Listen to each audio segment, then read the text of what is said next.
nome de Jesus, amém. Queridos, abram suas Bíblias no capítulo 9 do livro dos Juízes, nós vamos ler do verso 1 ao 6.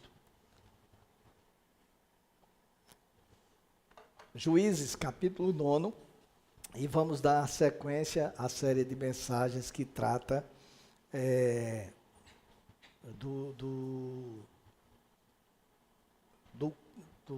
hoje especialmente tratar do caos que se instalou na nação israelita. Juízes, capítulo 9, o texto santo diz o seguinte: Abimeleque, filho de Jerubbaal, foi a Siquém, aos parentes de sua mãe, e falou com eles e com toda a geração da casa de seu avô materno, dizendo: peço-lhes que perguntem a todos os cidadãos de Siquém: o que é melhor para vocês? Que 70 homens, todos os filhos de Jerubbaal, dominem sobre vocês, ou que vocês sejam dominados por apenas um? Lembrem-se também de que eu sou osso e carne de vocês. Então, os parentes de sua mãe falaram a todos os cidadãos de Siquém todas aquelas palavras, e o coração deles se inclinou a seguir Abimeleque, porque disseram: é nosso irmão. E deram-lhe 70 peças de prata da casa de Baal-Berite, com as quais Abimeleque contratou uns homens levianos e atrevidos que o seguiram. Foi à casa de seu pai em Ofra e matou os seus irmãos, os filhos de Jerubbaal, 70 homens sobre uma pedra. Porém, Jotão, o filho mais moço de Jerubbaal, escapou porque havia se escondido. Então se reuniram todos os cidadãos de Siquém e toda Bet-Milo, foram e proclamaram Abimeleque rei junto ao carvalho memorial que está perto de Siquém. Vamos orar mais uma vez? Deus, pedimos que tu fales aos nossos corações. Nos ajude a compreender a tua palavra e a colocar as tuas lições em prática. Usa-nos para o louvor da tua glória, no nome de Jesus. Amém. Amados, a gente lê o texto que fala muito em Jerubbaal. E Jerubbaal, sabemos nós, é um dos nomes que era dado a Gideão, que nós vimos nas duas últimas semanas sobre ele. E o capítulo 9 trata, em especial, do caos que se instalou em Israel após uma rebelião intentada por Abimeleque, um homem que decidiu que seria rei em Israel. Para que nós compreendamos o texto, precisamos retroagir um pouco do capítulo 8, que foi visto na semana passada. E se nós observarmos o relato do capítulo 8, veremos que Gideão, ao ser convidado para dominar sobre Israel, disse que quem dominaria seria o Senhor. Leamos o texto que se encontra no capítulo 8, versos 22 e 23. Diz assim: então os homens de Israel disseram a Gideão: domine sobre nós, tanto você como o seu filho, e o filho de seu filho, porque você nos livrou do poder dos midianitas. Porém, Gideão lhes disse: não dominarei sobre vocês, nem tampouco meu filho dominará sobre vocês. O Senhor Deus dominará sobre vocês. Uma resposta perfeita. Naquela época, sabemos nós, o povo israelita não era governado por reis, e sim por homens e mulheres que Deus levantava, uma mulher e o restante todos homens, que foram denominados de juízes e que lideravam o povo na luta contra os inimigos. Israel foi criada, na verdade, para ser uma nação teocêntrica, ou seja, Deus era o centro e Deus era quem deveria reinar sobre eles. E Gideão deu a resposta correta. No entanto, apesar de ter dito que quem reinaria seria o Senhor, o relato do capítulo 8 nos leva a inferir que Gideão teve práticas de quem se considerava um rei. Gideão foi um homem muito usado por Deus, mas era homem. E como tal, falhava. Tinha suas manias, seus sonhos, seus desejos, como qualquer um de nós. E nós podemos inferir pelo relato do capítulo 8º que ele, mesmo dizendo que Deus governaria sobre a nação, ficou à frente da nação como se fosse um rei, agindo como se fosse um rei. E por que é que eu digo isto? Por causa do relato que está também no capítulo 8º, nos versos 30 e 31. Leiamos. Gideão teve 70 filhos, todos provindos dele, porque tinha muitas mulheres. A sua concubina, que morava em Siquém, lhe deu também à luz um filho, e ele lhe deu o nome de Abimeleque. Por que é que este relato nos leva a inferir que Gideão viveu como se fosse um rei? Primeiro, porque o texto diz que ele tinha muitas mulheres, tinha um harém. E a prática dos reis daquela época era esta: eles tinham muitas mulheres para que pudessem ter muitos filhos, até porque filhos, além de ser um sinal de prosperidade, era também uma garantia de que o trono, a sucessão estaria garantida, a sucessão ao trono. Primeira coisa é essa. A segunda coisa é o nome que ele deu à filha da concubina. Diz o texto que ele teve uma concubina em Siquém e deu o nome de Abimeleque. Abimeleque significa exatamente meu pai é rei. Então vejam que ele se considerava rei, tanto que deu um nome para o filho que dizia meu pai é rei. E esse rapaz, Abimeleque, foi gerado através de uma concubina que vivia em Siquém. Siquém era a cidade na qual era a cidade, melhor dizendo, na qual Josué reuniu todas as tribos de Israel. No término do livro de Josué, no capítulo 24, consta no verso 1 que Josué chegou em Siquém, reuniu todas as tribos de Israel e fez um discurso trazendo à memória das tribos, da nação, o que Deus havia feito até aquele momento. E depois de fazer todo o relato, ele disse assim: eu vou dar um conselho para vocês, palavras minhas, parafraseando o texto. Deixem de lado os deuses dos pais de vocês, que eles trouxeram lá do Egito, deixem-os de lado e sirvam ao Senhor, o nosso Deus, porque foi Ele que fez tudo isso por vocês. Agora, se vocês não quiserem servir ao Senhor, tudo bem, mas eu e minha casa serviremos ao Senhor. E o povo disse: não, nós iremos servir ao Senhor. E Josué fez uma renovação da aliança, escreveu o pacto e erigiu um altar em Siquém para que aquilo servisse como memorial. Isso consta nos versos 25 ao 27 do capítulo 24 do livro de Josué. Siquém também consta no capítulo 24 do livro de Josué, no verso 32, que lá em Siquém foram enterrados os ossos de José, porque quando Abraão, e é outra referência à cidade de Siquém, que está no livro da Gênesis de Israel, no capítulo 33, Jacó comprou umas terras do povo de Siquém, um campo que tinha lá. Ele habitou lá e comprou um campo para que ele pudesse sepultar, inclusive, a sua família no futuro.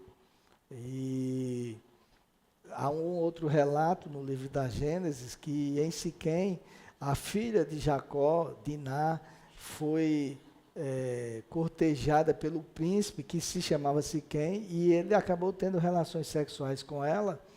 E Jacó chamou o pai dele, chamou ele, e os filhos de Jacó disseram: nós não podemos dar nossa irmã para um povo estranho, então se circuncidem para que vocês fiquem participando da aliança que nós fizemos, e aí viveremos em paz.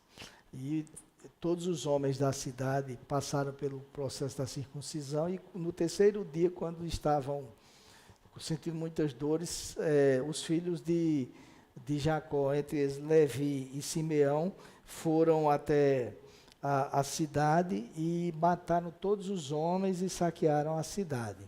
Então, Siquém era uma cidade que não pertencia a Israel, era habitada por cananeus, mas ao que tudo indica, na época em que o relato dos juízes foi escrito, a julgar pelo relato do capítulo 1, eles haviam feito um pacto com Josué. Se nós observarmos no capítulo 1, não cita Siquém, mas mostra que muitas das pessoas que moravam naquela terra não foram expulsas, e os israelitas fizeram pacto com eles, e eles passaram a servir aos israelitas. Aliás, como eu disse na primeira mensagem, isso foi a razão da queda, porque Israel passou a conviver com os cananeus e a adorar os deuses deles também. Pois bem, dito isto, para que nós possamos nos situar, o capítulo 9 do livro dos Juízes relata que Abimeleque levou a sério a mensagem, não diz com essas palavras, mas nós podemos concluir que ele levou a sério a mensagem passada pelo seu pai. Afinal de contas, se ele tinha um nome que dizia, meu pai é rei, ele se sentiu no direito de ser o sucessor do trono do pai. Não existia trono, mas ele se sentiu nesse direito. Então ele foi até Siquém, diz o texto que nós lemos, reuniu os parentes de sua mãe, apelou para os laços consanguíneos e disse, o que é melhor para vocês? Que os meus 70 irmãos, que são de outra cidade, reinem sobre vocês, ou que eu reine? Afinal de contas, eu sou osso dos ossos de vocês, sou carne da mesma carne. E aí os moradores, na sequência, os moradores daquela cidade concordaram, deram 70 moedas do templo de Baal Berito, que mostra que era um povo idólatra, cananeu, que adorava Baal, e Gideão era chamado de Jerubbaal justamente porque tinha destruído o altar de Baal, mas aqui tudo leva a crer que esse altar havia sido reconstruído, o santuário havia sido reconstruído, eles pegaram dinheiro do templo e deram a Abimeleque, que contratou 70 bandidos e foi lá e matou todos os irmãos, à exceção de um, Jotão, que conseguiu fugir. E após essa carnificina, o texto que nós lemos mostra que a cidade proclamou Abimeleque como rei. E se nós seguirmos no relato, que nós paramos no verso 6, mas se nós seguirmos no relato, nós veremos que Deus não deixou barato essa atitude dos siquemitas, nem a atitude de Abimeleque, porque consta no versículo 22, que 3 anos após o início do seu reinado, Deus, no verso 23, melhor dizendo, Deus, diz assim o texto literalmente, Deus suscitou um espírito de aversão entre Abimeleque e os cidadãos de Siquém, que foram desleais com Abimeleque. O versículo 24, por sua vez, relata que, abre aspas, isto aconteceu para que fosse vingada a violência praticada contra os 70 filhos de Jerubbaal, e para que fossem castigados tanto Abimeleque, que era irmão deles e os havia matado, como os cidadãos de Siquém, que contribuíram para que ele matasse os seus próprios irmãos. E aqui a gente já começa a ver, e daqui a pouco eu falo um pouquinho nisso, que Deus continua sendo soberano, mesmo quando alguém se arvora do suposto direito de governar. E é interessante notar, no verso 22, que Abimeleque, consta no verso 22, que Abimeleque dominou 3 anos sobre Israel. Vejam que não diz dominou 3 anos sobre Siquém, que era uma cidade, na sua ampla maioria, habitada por cananeus, mas ele dominou sobre Israel, e isso mostra que as demais tribos israelitas aderiram à ideia de serem governadas por um homem e não por Deus. Lembremos-nos que Israel foi criado para ser governada por Deus, mas o povo preferiu seguir um homem, porque o texto é muito claro, 3 anos reinando sobre Israel. É irônico, meus amados, que numa cidade na qual o povo tinha feito um pacto, como nós vimos, para servir ao Senhor, e que tinha um altar erigido para lembrar desse pacto, é irônico que todo o povo tenha se insurgido contra Deus e tenha decidido viver como os pagãos, inclusive preferindo ser governada por um homem do que pelo Deus eterno.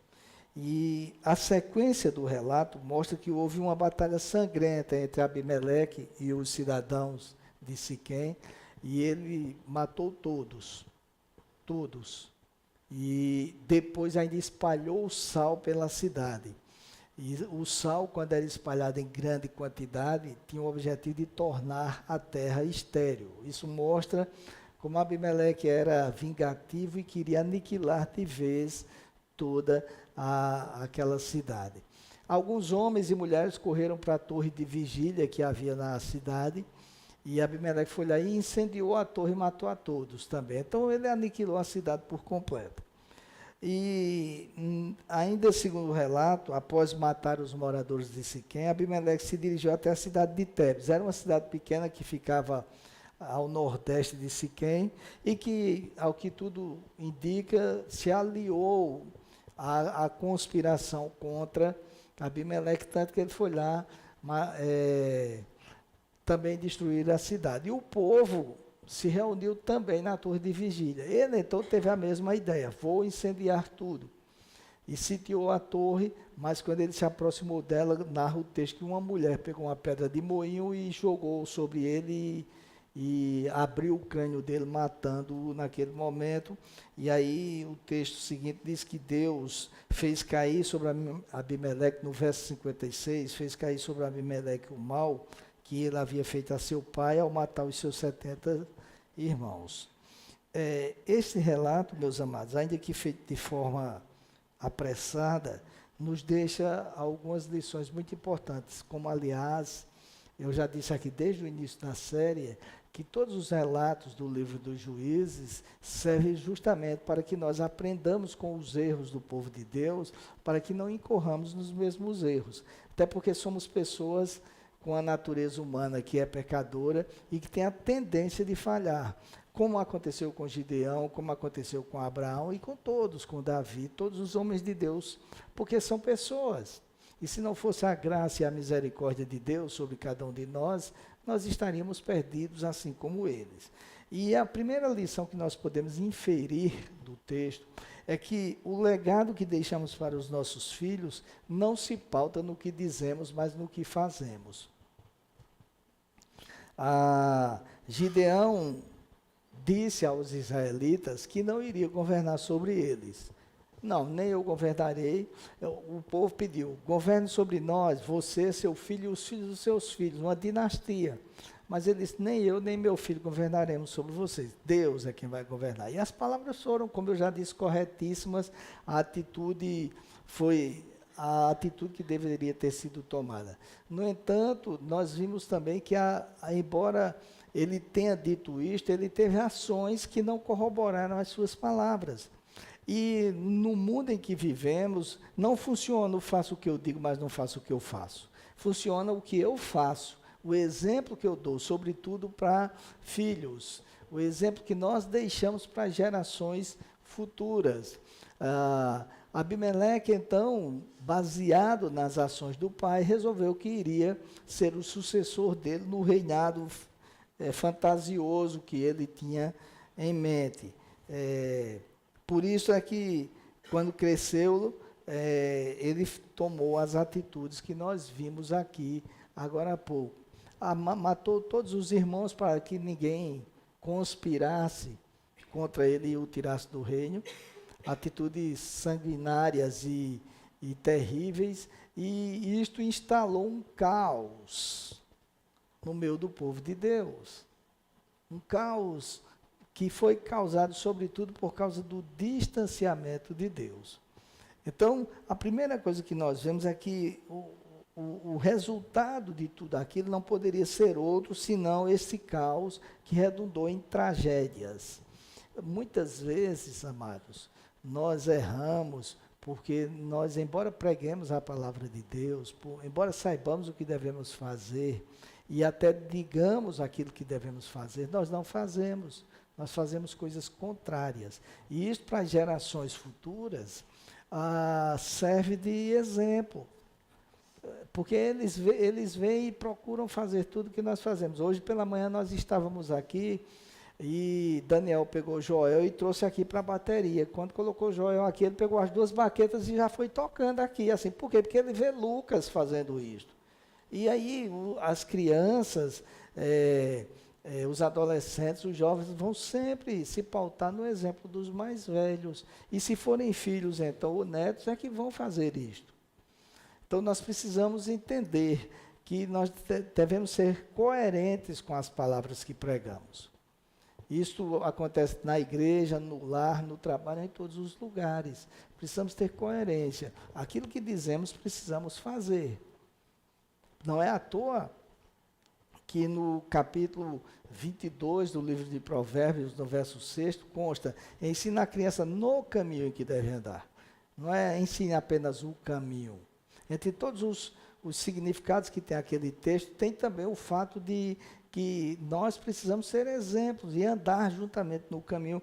Por isso que em Deuteronômio consta: e estas palavras que hoje te ordeno, tu as inculcarás nos teus filhos, e delas falarás, andando pelo caminho, sentado em tua casa, quando te deitares, quando te levantares. Ou seja, tem que estar junto.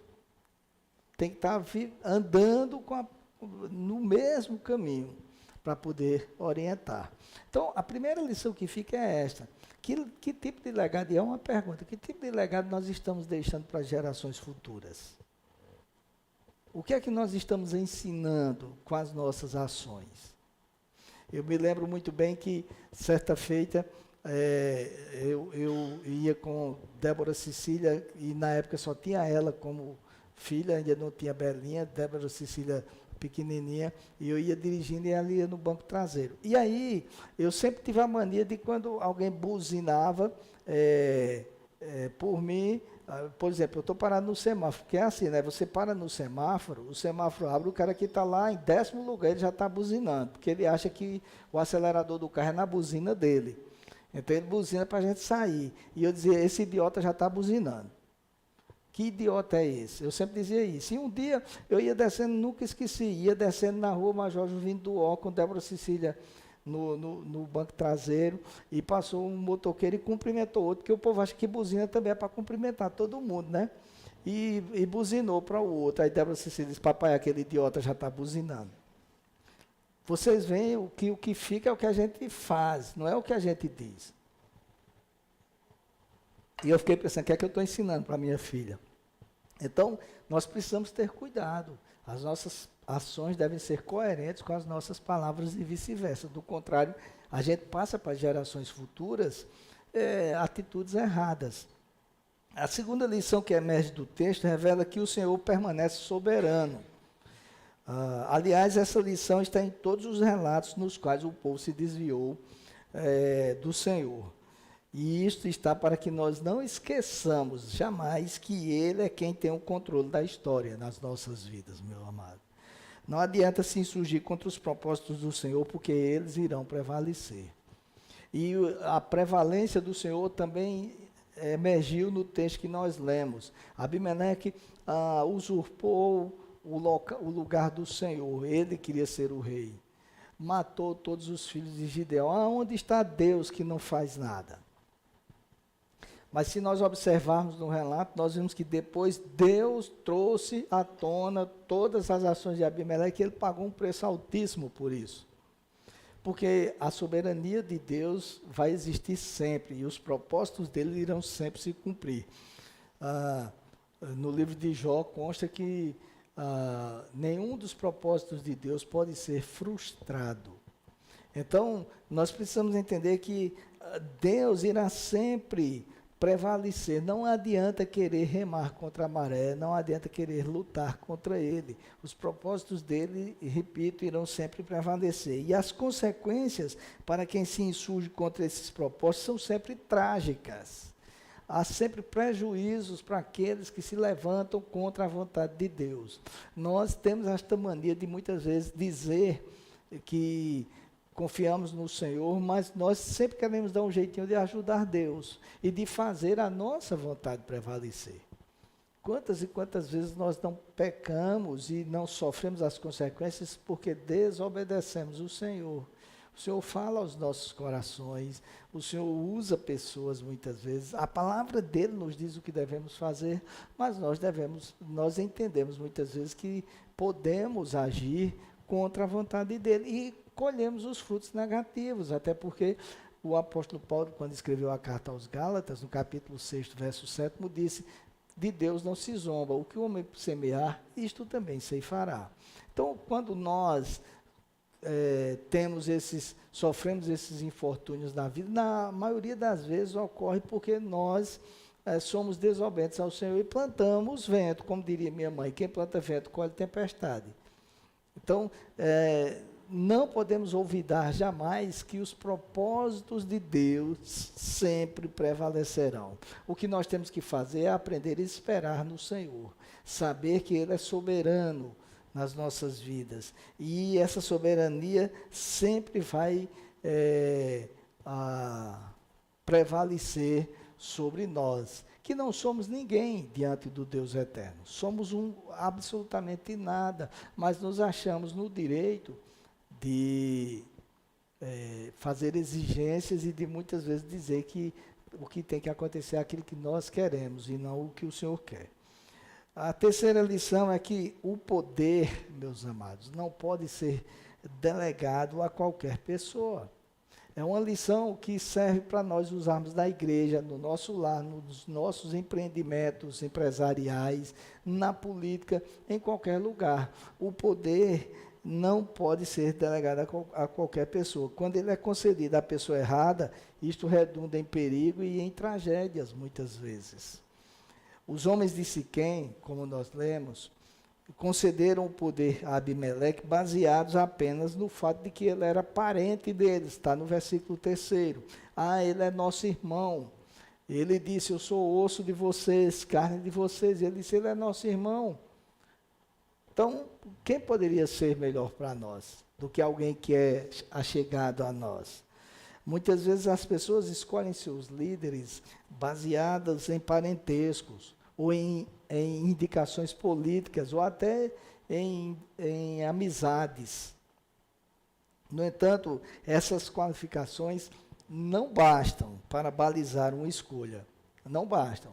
Nós devemos buscar a orientação de Deus. Por isso que a oração nunca é demais.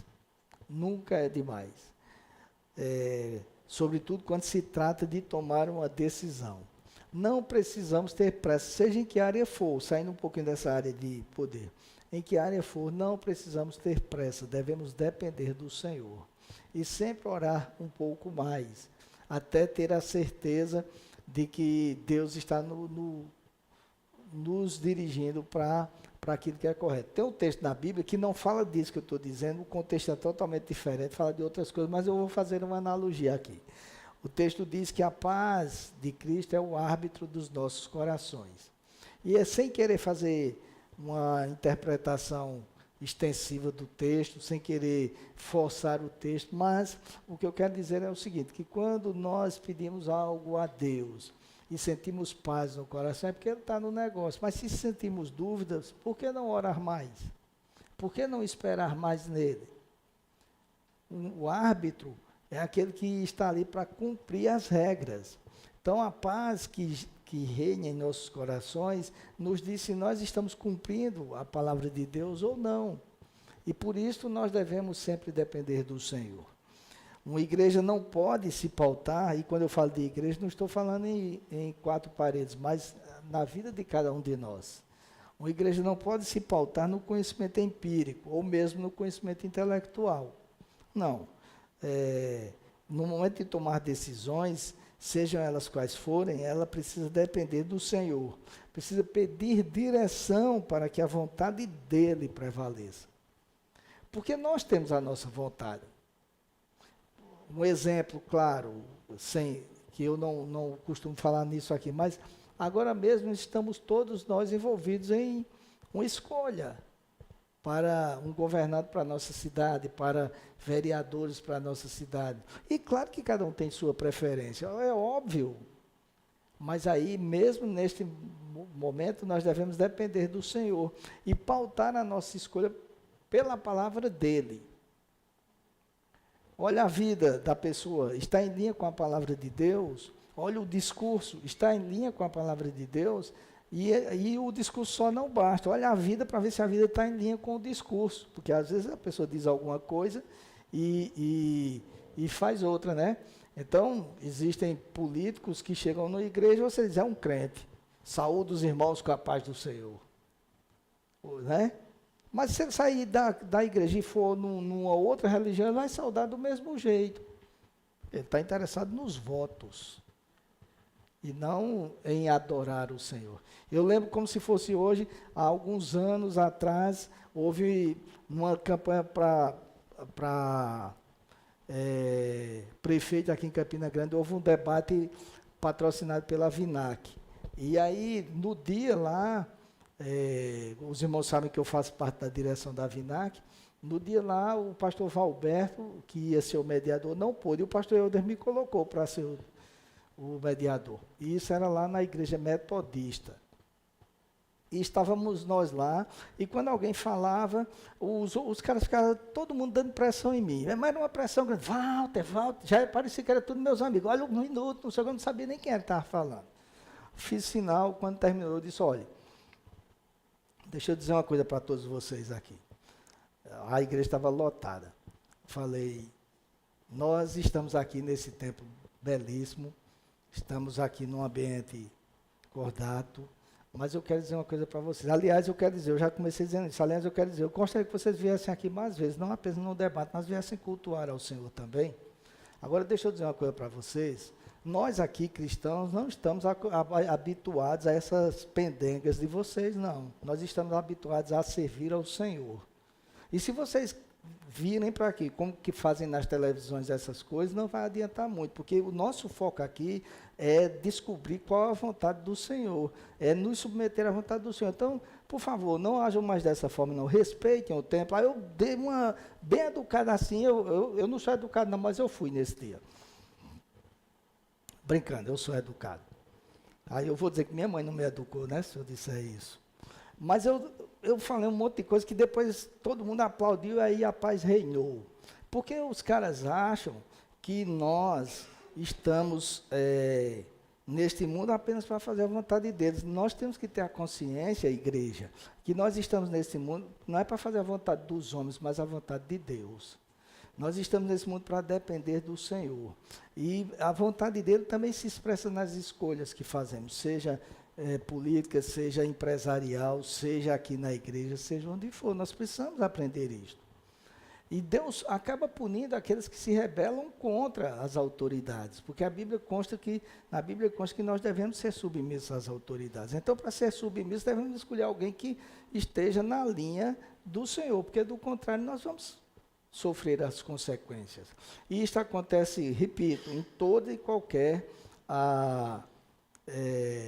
área de nossas vidas, até nas nossas casas. Então, nós precisamos pedir para que a vontade de Deus prevaleça. Por fim, mas não menos importante, eu quero enfatizar mais uma vez como o distanciamento de Deus traz prejuízos para as pessoas. E não apenas prejuízos materiais, mas sobretudo morais e espirituais. Israel, a tônica do livro de Juízes, já foi dito isto aqui em todas as mensagens, é esta. O povo pecava, se distanciava do Senhor, Deus levantava um juiz, o juiz, mesmo sendo humano e sendo falho, era usado por Deus, libertava o povo e o povo voltava a pecar, voltava a adorar deuses pagãos, voltava a se distanciar do Senhor. E isto trazia sempre consequências negativas, como trouxe aqui neste relato que nós estamos analisando. Então, amados, nós precisamos vigiar muito, porque eu já disse em outras oportunidades que a linha que divide o serviço ao Senhor do distanciamento dele é uma linha muito tênue. E para nós pularmos ela e andarmos distantes do Senhor, nos acostumarmos com o santo, com o sagrado e ficarmos na igreja, mas ao mesmo tempo ficarmos distantes do Senhor, isso é muito fácil de acontecer. Às vezes nós nos acostumamos com o culto. Nós vimos ao culto porque achamos que é o certo a ser feito, mas não adoramos ao Senhor, não servimos a Ele, não temos prazer em estar envolvidos com a sua obra ou com Ele mesmo. Porque às vezes a gente se envolve com a obra, mas não se envolve com o Deus da obra. Então precisamos cultivar as disciplinas espirituais da oração, da leitura da Bíblia, do culto ao Senhor, para que cada vez mais sejamos fortalecidos espiritualmente e não venhamos nos distanciar do Senhor. Porque o esfriamento acontece de forma gradativa, mas muito imperceptível. E quando menos esperamos, estamos bem distantes do Pai Eterno. E a nossa oração, amados, é que Deus nos ajude a viver sob a liderança e vontade dEle. Que nós, de fato, saibamos que, caso queiramos fazer a nossa vontade, Ele permanecerá soberano e nós iremos experimentar a sua enérgica ação.